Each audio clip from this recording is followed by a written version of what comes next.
Hello सर्वांना, प्रथम श्री गणेशाय नमः. आज संकष्टी आहे आणि संकष्टीनिमित्त संध्याकाळचं माझं रुटीन मी तुमच्याबरोबर शेअर करते. छोटासा मिनी व्लॉग.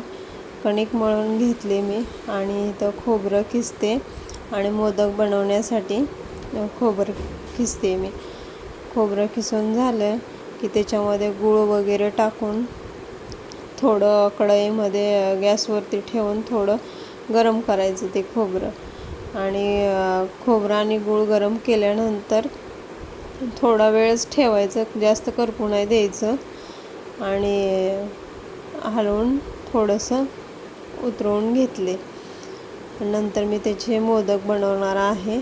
21 मोदक बनवलेत. नेहमी 21च बनवते.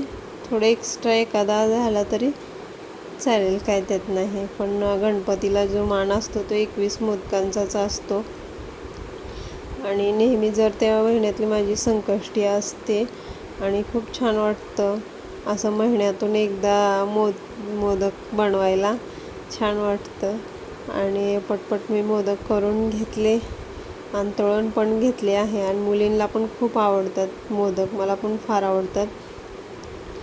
आणि तळून वगैरे झालं. 1-2 पापड होते ते पण तळून घेतले. मग व्हिडिओ कसा वाटला ते कमेंट करून सांगा. बाय.